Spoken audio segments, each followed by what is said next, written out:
Hey guys, this is Sonu Alawat और आज इस वीडियो में आपके लिए लेकर आ चुका हूं एक जबरदस्त गवर्नमेंट जॉब अपडेट जो कि निकल के आ रहा है Canara bank clerk apprentice recruitment 2025 की तरफ से।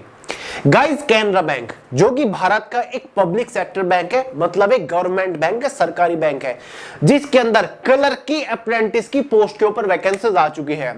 गाइस, ऑल इंडिया की वैकेंसी है, मेल और फीमेल दोनों ही कैटेगरी कैंडिडेट एलिजिबल है। ऑल इंडिया से फ्रेशर्स कैंडिडेट इस वैकेंसी के लिए फॉर्म अप्लाई कर सकते हैं। खास बात यह है कि भाई ये एक डायरेक्ट वैकेंसी है, डायरेक्ट भर्ती है। इसके सिलेक्शन प्रोसीजर में कोई भी एग्जाम कंडक्ट नहीं कराया जाएगा, कोई डिस्क्रिप्टिव पेपर या फिर कोई स्किल टेस्ट या फिर कोई भी इंटरव्यू नहीं है। फॉर्म अप्लाई कर दीजिए, आपका एकदम सीधा सिलेक्शन होगा। और यहां पर टोटल नंबर ऑफ वैकेंसी 100, 200, 1000, 2000 नहीं है। टोटल नंबर ऑफ वैकेंसीज काफी बढ़िया निकल के आई है, सिलेक्शन के चांसेस काफी बेहतरीन है। तो यार ऐसे मौके साल में एक दो बार ही मुश्किल से निकलते हैं कि बिना किसी एग्जाम के, बिना किसी इंटरव्यू को के आपको एक सरकारी विभाग के अंदर बढ़िया नौकरी मिल रही हो। तो पूरा नोटिफिकेशन इस वैकेंसी का डिटेल के साथ आपके साथ डिस्कस करूंगा कि भाई अगर एग्जाम नहीं है, अगर इंटरव्यू नहीं है तो किस बेसिस पर आपका सिलेक्शन होगा। इसका पूरा सिलेक्शन प्रोसीजर आपके सामने डिस्कस करने वाला हूं।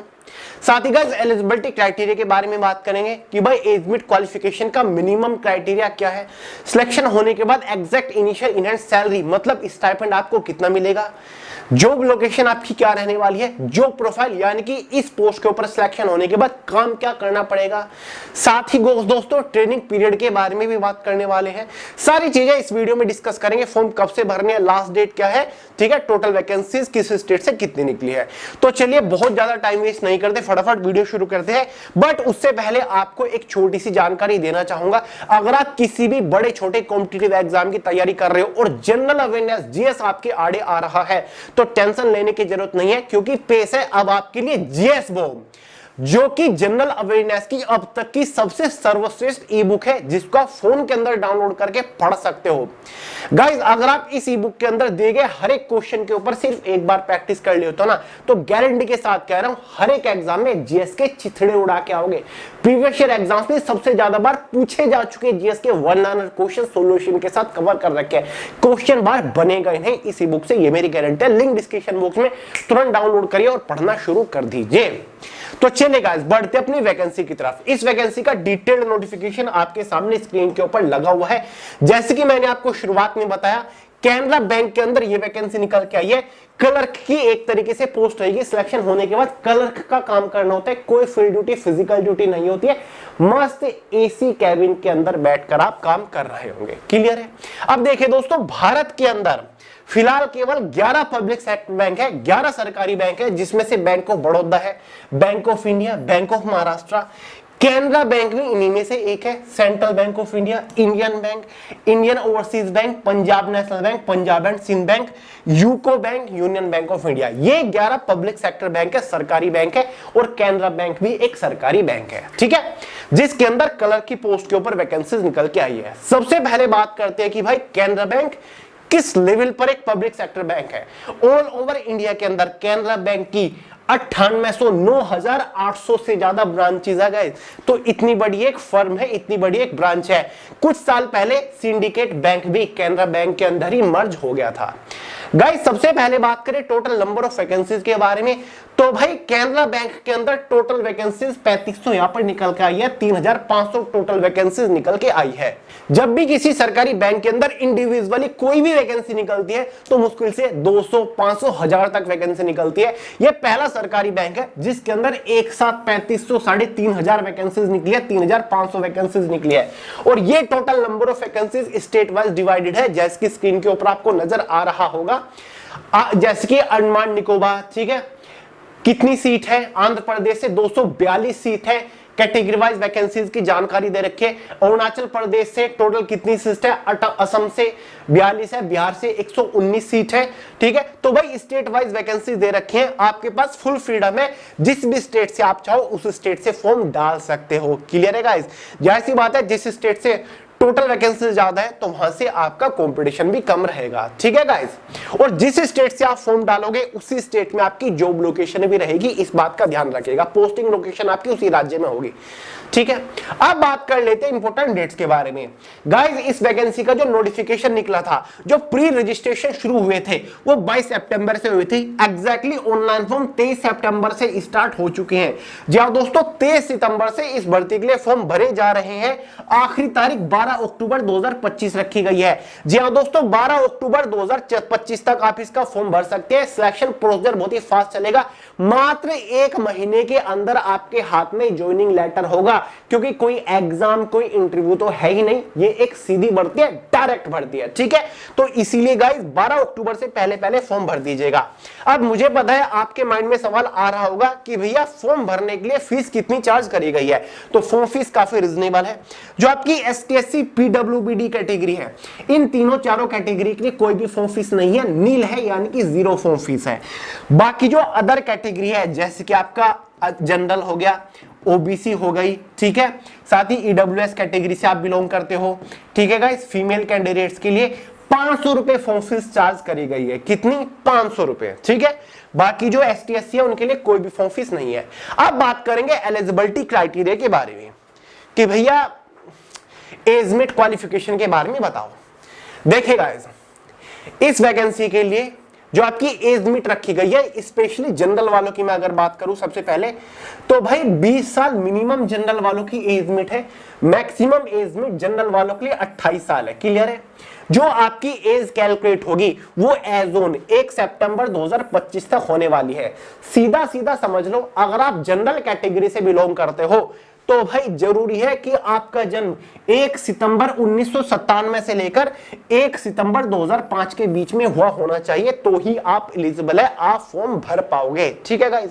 OBC ST/SC वालों को एज में रिलैक्सेशन मिल जाता है। ST/SC वालों को एज में 5 साल का रिलैक्सेशन देखने को मिल जाता है। क्लियर है? OBC वालों को एज में 3 साल का रिलैक्सेशन देखने को मिल जाएगा। समझ गए? अब बात करते हैं क्वालिफिकेशन के बारे में। गाइस यहां पर क्वालिफिकेशन बिल्कुल भी कॉम्प्लिकेटेड नहीं है। अगर आपने कोई भी बैचलर डिग्री पास कर रखी है, यहां पर क्लियरली लिख रखा है अ डिग्री यानी कि graduation in any discipline from a recognised university, ठीक है। अगर आपने किसी भी यूनिवर्सिटी से कोई भी ग्रेजुएशन कर रखी है, बैचलर डिग्री पास कर रखी है, फिर चाहे अपने BA क्या हो, फिर चाहे अपने BSc, BCom, BCA, BBA कुछ भी कर रखा है ग्रेजुएशन के नाम पर, तो आप एलिजिबल है। ग्रेजुएशन में मिनिमम मार्किंग का कोई भी क्राइटेरिया नहीं है। अगर आप जस्ट पास हो तो भी आप एलिजिबल हो, तो भी आप फॉर्म भर सकते हो। समझ गए गाइस? अब यहां पर एक और चीज यहां पर इन्होंने लिख रखी है, टेस्ट ऑफ लोकल लैंग्वेज। इसमें आपका एक लोकल लैंग्वेज टेस्ट होने वाला है, ठीक है। लोकल लैंग्वेज टेस्ट मतलब जिस भी स्टेट से आप फॉर्म भरोगे उस स्टेट की लोकल लैंग्वेज, रीजनल लैंग्वेज की नॉलेज यानी कि समझ आपको होनी चाहिए। मान के चलिए गाइस, बिलोंग तो आप करते हो उत्तर प्रदेश से, लेकिन फॉर्म अप्लाई करना चाहते हो गुजरात राज्य से। गुजरात राज्य की लोकल लैंग्वेज क्या है? गुजराती। तो भाई आपकी पोस्टिंग गुजरात में होगी, तो गुजराती जो लोकल भाषा है उसकी समझ नॉलेज आपको होनी चाहिए। गुजराती भाषा को आप समझ लेते हो, पढ़ लेते हो, लिख लेते हो, इतनी नॉलेज आपके पास होनी चाहिए। लेकिन गाइस अगर आपने किसी ऐसे राज्य से फॉर्म भरा है जिसकी लोकल लैंग्वेज आपने कभी स्कूल में या फिर 10th या फिर 12th में आपके सिलेबस में थी, तो भाई आपको इस लोकल लैंग्वेज टेस्ट से होकर नहीं गुजरना पड़ेगा, आपका डायरेक्टली सिलेक्शन हो जाएगा। समझ गए गाइस? तो बेहतर यही रहेगा कि जिस भी स्टेट से आप फॉर्म भर रहे हो उसी स्टेट से फॉर्म भरो जिसकी लोकल लैंग्वेज आपकी आती हो। वैसे ऑल ओवर इंडिया के सभी स्टेट या फिर यूनियन टेरिटरी के अंदर वैकेंसीज है, अपने स्टेट से फॉर्म अप्लाई करिए, पोस्टिंग लोकेशन आपके राज्य में रहेगी, ठीक है। उत्तर प्रदेश वालों के लिए तो काफी बेनिफिट है, जैसे कि यूपी की लोकल लैंग्वेज क्या है? हिंदी। तो भाई वो बिहार, दिल्ली, हरियाणा, राजस्थान, मध्य प्रदेश, उत्तराखंड से फॉर्म भर सकते हैं, क्योंकि सभी की लोकल लैंग्वेज सिंपल हिंदी है, ठीक है। तो आपके पास तो बहुत ज्यादा चॉइसेस है। गाइस एक बार बात कर लेते हैं जॉब प्रोफाइल के बारे में, यानी कि सिलेक्शन होने के बाद काम क्या करना पड़ेगा। प्रोफाइल, कैनरा बैंक की जो एक पर्टिकुलर ब्रांच होगी उसके अंदर आप काम कर रहे होंगे। आपको मोस्टली क्लरिकल काम करना होगा, ये एक तरीके का क्लरिकल पोस्ट है। कोई भी फील्ड ड्यूटी, फिजिकल ड्यूटी आपकी नहीं होने वाली है। जो आपके ऊपर हायर अथॉरिटी है कैनरा बैंक के अंदर, उनको आप डायरेक्टली असिस्ट कर रहे होंगे। समझ गए? अब सबसे पहले स्टाइपेंड के बारे में बात करेंगे, बाकी चीजें आगे देखेंगे। स्टाइपेंड मतलब सैलरी है। भले ही अप्रेंटिसशिप की रिक्रूटमेंट हो, स्टाइपेंड तो आपको मिलेगा क्योंकि सरकारी बैंक है हमारा। अब monthly stipend of ₹15,000 including subsidy amount, यानी कि गाइस आपको हर महीने 15,000 रुपए मिलने वाले स्टाइपेंड के तौर पर। जी हाँ दोस्तों, 15,000 रुपए आपको स्टाइपेंड के तौर पर मिलने वाले हैं। जब तक आप कैनरा बैंक के साथ काम कर रहे होंगे आपको 15,000 रुपए महीना सैलरी के तौर पर मिलेगा, स्टाइपेंड के तौर पर मिलने वाला है। बाकी छुट्टियां अगर हम देखें, लीव्स के बारे में देखें तो ये आपकी सारी की सारी लीव्स है। एक आपको इसमें कैजुअल लीव देखने को मिल जाएगी, ठीक है। टोटल इसमें 12 कैजुअल लीव होती है एक साल में, एक महीने के अंदर एक मिलेगी। टोटल 12 कैजुअल लीव आपको देखने को मिल जाएंगी। बाकी सिक लीव वगैरह सारी की सारी आपकी इसमें दे रखी है, ठीक है। हॉलीडे होते हैं, जितने भी बैंक हॉलीडे हैं वो सारे के सारे आपको मिलने वाले हैं। जब जब बैंक खुलेगा तभी तभी आपको काम पे जाना है, यानी कि ऑफिस जाना है, बैंक जाना है। अब बात करते हैं कि भैया कॉन्ट्रैक्ट पीरियड क्या रहेगा। देखिए शुरुआत में मैंने आपको बता दिया कैनरा बैंक के अंदर ये क्लर्क की अप्रेंटिसशिप की रिक्रूटमेंट है। अप्रेंटिसशिप है, जाहिर सी बात है एक ट्रेनिंग पीरियड भी होगा। तो भाई यहां पर जो आपका कॉन्ट्रैक्ट ऑफ अप्रेंटिसशिप है वो क्लियरली लिख रखा है, वो आपका 1 साल का रहने वाला है। कितना? 1 साल का, 12 मंथ्स का। The period of apprenticeship training will B 12 months, यानी कि शुरुआत में 12 महीनों का आपके अप्रेंटिसशिप पीरियड रहेगा। उसके बाद आपको परमानेंटली हायर किया जाए या फिर नहीं किया जाए वो आपकी परफॉर्मेंस के बेसिस पर डिपेंड करता है, और वो सारे के सारे राइट है बैंक के पास, कैनरा बैंक की चॉइस के ऊपर डिपेंड करता है। क्लियर है? वैसे जब आप 12 महीनों की अप्रेंटिसशिप पूरा कर लोगे तो आपको हर महीने 15,000 रुपए स्टाइपेंड के तौर पर तो मिलेगा, साथ ही एक एक्सपीरियंस सर्टिफिकेट मिलेगा जिसकी बहुत ज्यादा वैल्यू होगी, क्योंकि आपने एक सरकारी बैंक के साथ अपनी अप्रेंटिसशिप पूरी करी है। तो जब भी कभी कैनरा बैंक के अंदर या फिर किसी भी सरकारी बैंक के अंदर वैकेंसीज निकलेगी तो सबसे पहले आपको ही हायर किया जाएगा, सबसे पहले आपको ही यहां पर बुलाया जाएगा, अपॉइंटमेंट आपको ही दी जाएगी।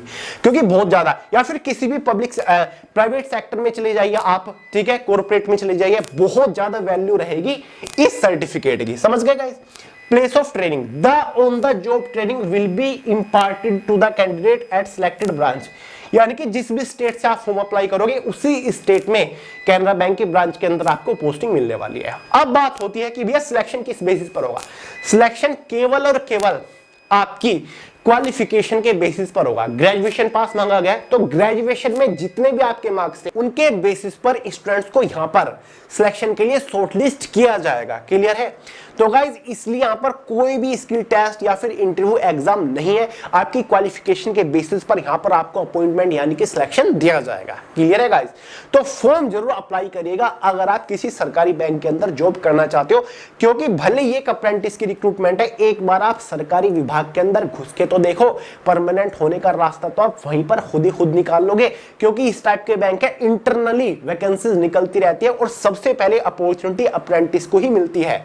तो भाई जरूर अप्लाई करेगा, ऐसे मौके बार बार नहीं आते। तो मैंने आपको इस वैकेंसी के रिगार्डिंग सारी जानकारी दे दी है, उम्मीद करता हूं सारे डाउट्स आपके क्लियर हो गए होंगे। फॉर्म अप्लाई करने का लिंक वीडियो के नीचे डिस्क्रिप्शन बॉक्स में, नोटिफिकेशन टेलीग्राम चैनल के अंदर मिल जाएगा, लिंक डिस्क्रिप्शन बॉक्स में। फटाफट फॉर्म अप्लाई कर दो, कोई डाउट हो सवाल हो बिंदास कमेंट करके पूछ लीजिएगा। तो गाइज इस वीडियो में इतना ही था, पसंद आई हो लाइक करेगा, दोस्तों के साथ शेयर करेगा, चैनल को सब्सक्राइब करना मत भूलिएगा। मिलते हैं अगली वीडियो में बहुत ही जल्द, तब तक के लिए जय हिंद।